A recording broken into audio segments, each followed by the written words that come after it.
Hello everyone, this is त्विषा, your mentor from IT Kharagpur.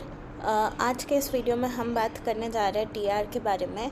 और एक बार फिर से मैं आपको एक शॉर्ट वीडियो में ये बताऊंगी कि इस फॉर्म को आप कैसे फिल करोगे और ये आपके लिए कैसे यूज़फुल होगा।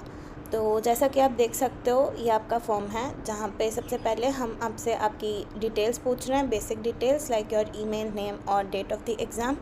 मेक श्योर जब आप date of the exam fill कर रहे हो तब उसे ध्यान से करें ताकि हम आइडिया ले सकें कि on which days of the week most of your exams happen और हम उससे कुछ कंक्लूजन भी निकाल सकें। ओके, फिर अब नेक्स्ट जो है वो है marks obtain by total marks, जहाँ पे आप डालोगे कि आपका टोटल स्कोर कितना था out of the total amount total marks of the test. Certainly पहले ये सिर्फ मार्क्स ऑब्टेन था, अब ये चेंज हो गया, marks obtain by total marks हो गया, टू इंश्योर कि आप हर एक टेस्ट का एनालिसिस कर सको, be it advance level test या फिर आपके जो नॉर्मल मार्क्स होता है आउट ऑफ 300 उसका भी। ओके, उसके बाद जो नेक्स्ट है वो है marks deducted due to silly mistakes. Marks deducted due to silly mistakes में आप वो क्वेश्चंस काउंट करोगे जिसमें आपने कोई सिली मिस्टेक की है।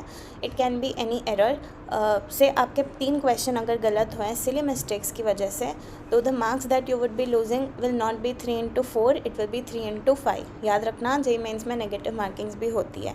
So if your 3 questions go wrong, your marks deducted will be 3 into 5, that is 15।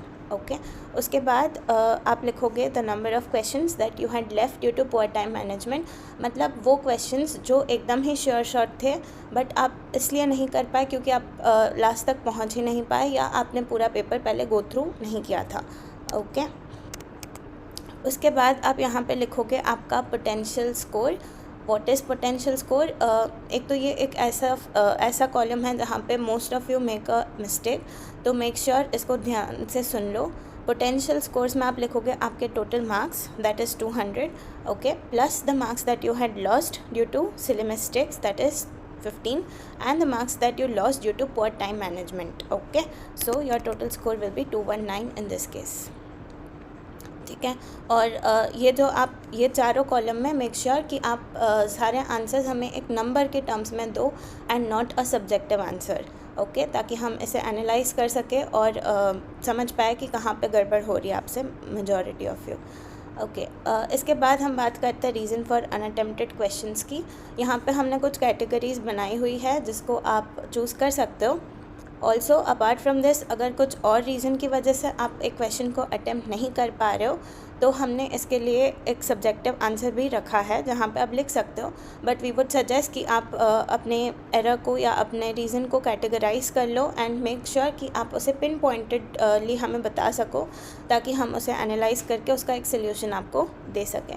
Similarly the reason for wrong question and the improvements required as well. Okay, based on your response definitely हम इसमें categories add करते रहेंगे ताकि most of you not have to type it, सिर्फ आपको choose करना है। Make sure इसमें रैंडम टिक्स ना हो एंड आप उसे ढंग से फिल करो। रिमेंबर, टेस्ट आप ही का था अल्टीमेटली। ठीक है, इसके बाद हम बात करते हैं the time taken to analyse this test. Again यहाँ पे वी आर आस्किंग यू कि जो तरीका हमने आपको बताया था थ्रू दिस फॉर्म उसमें आपको कितना टाइम लग रहा है। ओके, सो आई सपोज़ इसमें आप मिनट्स में आंसर कर सकते हो। Okay, and your feedback for your self basically means कि पिछले टेस्ट से इस टेस्ट में क्या चीज़ें बेटर हुई या फिर ऐसा आपने खुद में क्या इम्प्रूवमेंट देखा है, या बेसिकली पूरे टेस्ट का एक went out, that is what you right in the feedback for your self. ठीक है, जैसे ही आप ये फॉर्म फिल कर लेते हो और इसे सबमिट कर लेते हो, इस रिस्पॉन्स की एक कॉपी आपके मेल पे भी जाती है। सो मेक श्योर कि आप वो भी चेक करो। It is done to make sure कि आपके पास भी एक रिकॉर्ड रहे और हमें भी पता चले कि आप कहाँ पे गलतियाँ कर रहे हो। ठीक है, आई होप इस वीडियो ने काफ़ी सारी चीज़ें क्लियर करती होंगी। Wish you all the best.